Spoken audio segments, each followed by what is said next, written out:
Capítulo 1. O terror noturno. Sem gritar nem chorar, pais e filhos, judeus, tiravam as roupas, reuniam-se em círculos familiares, beijavam-se e despediam-se uns dos outros, esperando por um sinal de outros homens da SS que ficava perto da vala com chicotes nas mãos. Durante os 15 minutos que estive presente naquele cenário, não ouvi nenhum pedido de clemência diante do pelotão de fuzilamento.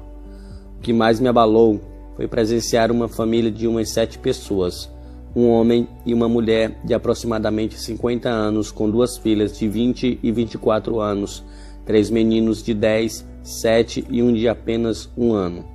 A mãe segurava o bebê. O casal se olhava com lágrimas nos olhos. Depois, o pai segurou as mãos do menino de 10 anos e falou com ele ternamente. O menino lutava para conter as lágrimas. Então, ouvi uma série de tiros. Olhei para a vala e vi os corpos se contorcendo ou imóveis em cima dos que morreram antes deles.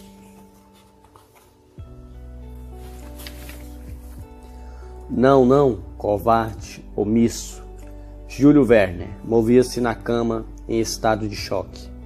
Tivera um pesadelo com um dos fatos mais sombrios da Segunda Guerra Mundial.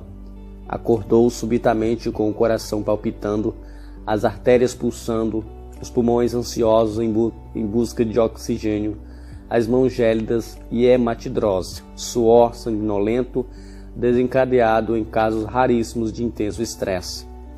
Autoflagelava-se, batendo em seu rosto e bradando: "Sou um fraco. Por que não reagi?" E chorava copiosamente, embora as lágrimas raramente fizessem parte do cardápio dos seus sentimentos. Catherine, sua esposa, assombrada, acendeu a luz do abajur. "O que foi, Júlio? O que aconteceu?"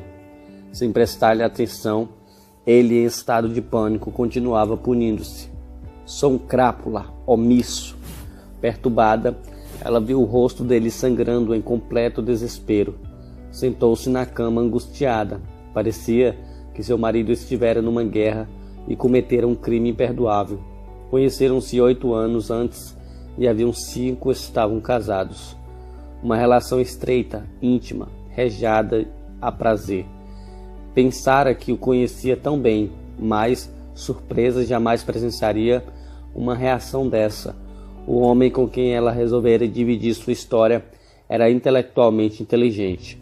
Nunca o vira ter insônia, sono fragmentado ou ser alvo de terror noturno, muito menos se mutilar. Parecia que naquela fatídica noite um brutal predador e uma frágil presa habitavam na mesma mente. Júlio Werner, observador, determinado, perspicaz, bem-humorado, analítico, mas com rompastes de ansiedade. Doçando-se, mas jamais rejeitava uma polêmica. Poliglota, falava 5 idiomas: inglês, sua língua materna, alemão, francês, polonês e hebraico. Brilhante orador, uma mente sofisticada, um homem incomum. Cursou psicologia, foi notável como aluno e mais notável ainda como psicoterapeuta, clínico e professor de psicologia. Mas um acidente de percurso mudou seus planos. Logo após terminar seu mestrado, um desastre de carro com múltiplas fraturas o imobilizou por 6 meses.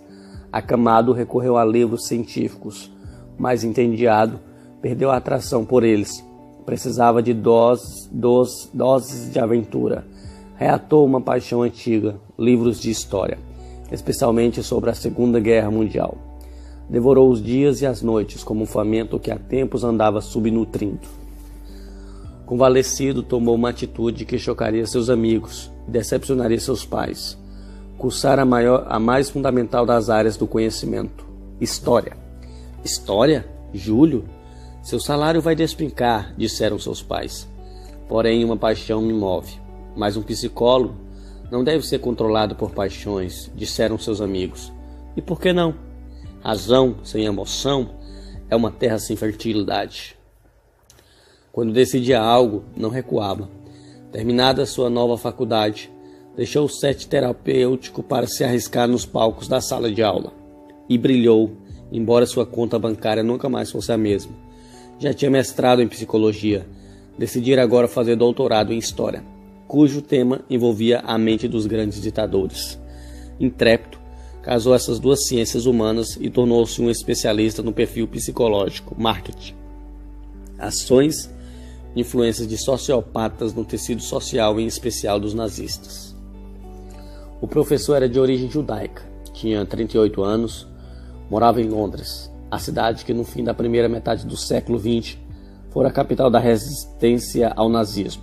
Filho único, 1,83 m de altura, cabelo liso, preto, magro, nariz que se sobressai na arquitetura facial, olhos amedoados e castanhos, fora dos padrões de beleza, mais atraente. Recebeu o nome Júlio Werner por causa do fascínio de seus pais, Joseph, comerciante de artes e de produtos eletrônicos, e Sarah, proprietária de uma requintada loja de grife feminina. Pelo lendário escritor francês Júlio Werner, Joseph e Sarah viajavam nos livros desse autor e sonhava que seu filho, quando crescesse, libertasse seu imaginário e fosse um viajante no tempo. Só não sabia que um dia ele o faria literalmente, primeiro em seus pesadelos e depois. O dramático pesadelo do professor o levou a primeira vez a sair das páginas dos livros para pulsar na história, vivenciando em seu psiquismo os horrores provocados por Hitler.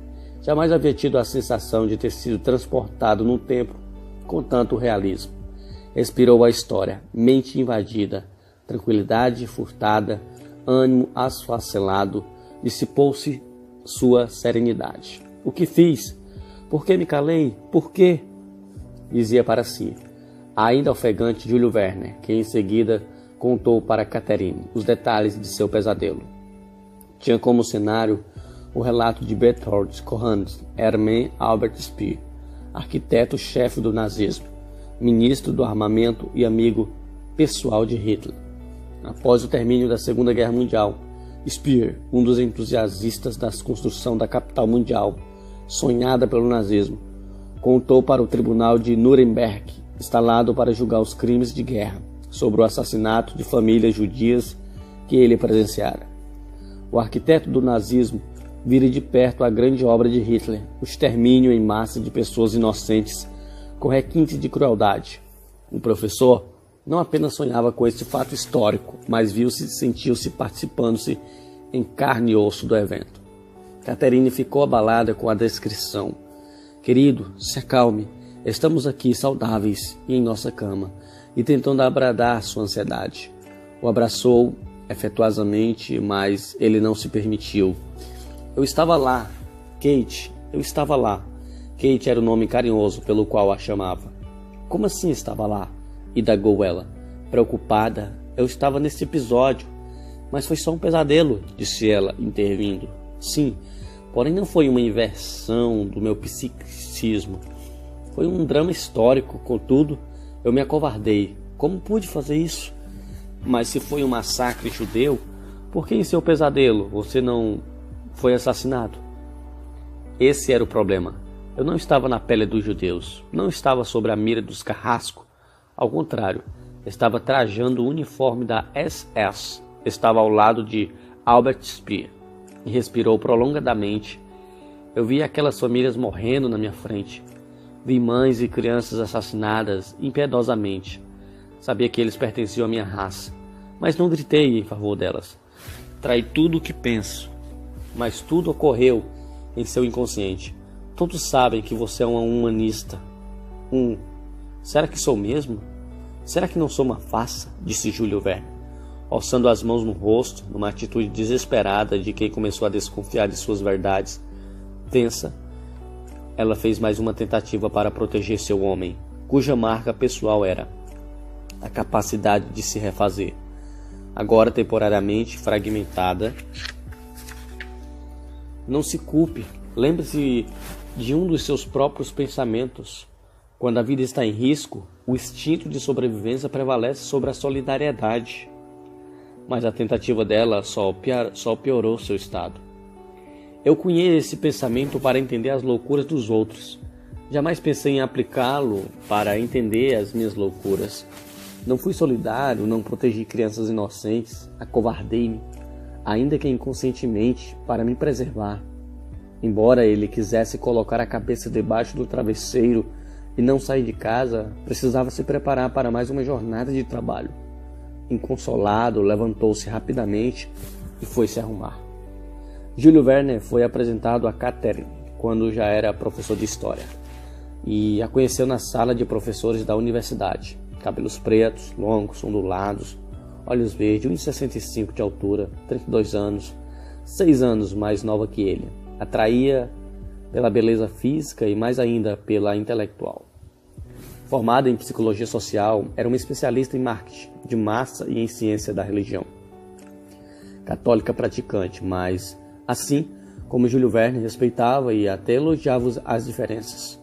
Tinha bons amigos, não apenas entre seus pares acadêmicos, como também entre muçulmanos, judeus, protestantes, budistas, ateus, carismáticas, rápida no raciocínio, ousada às vezes e impulsiva, hipersensível, sofria por fatos que não acontecia. Sonhava em ter 2 filhos com Júlio Verne, mas a dificuldade de engravidar a atormentava. 2 intelectuais, um judeu e uma cristã. Vivia harmônica e efetivamente.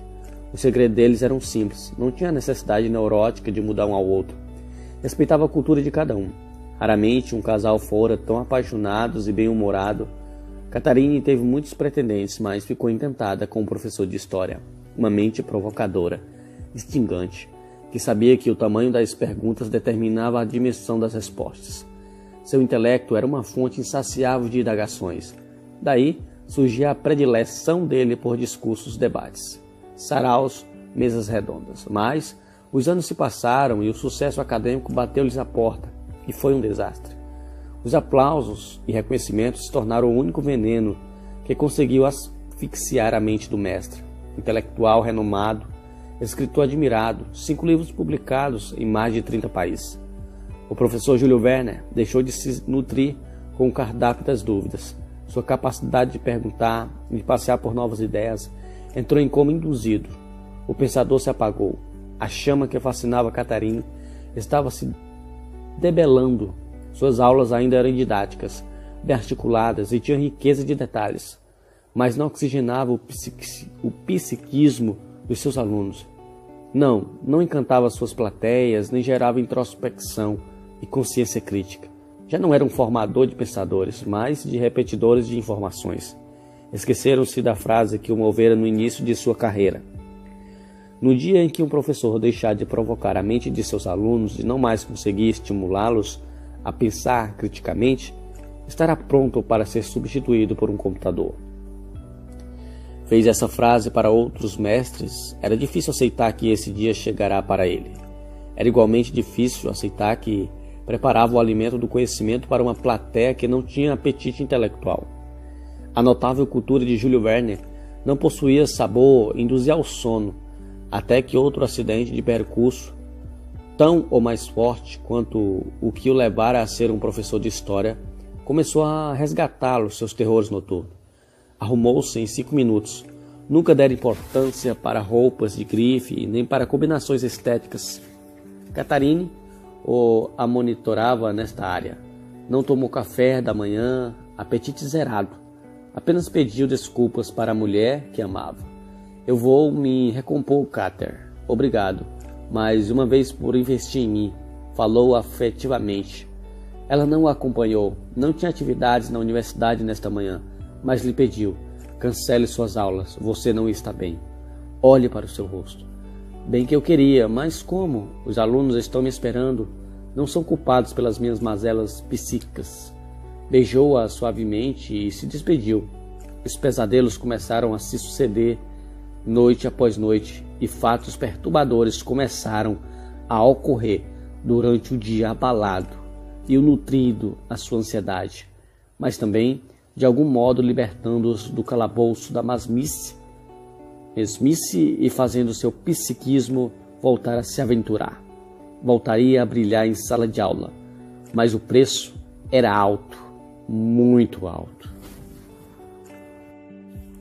Capítulo 1. O terror noturno. Sem gritar nem chorar,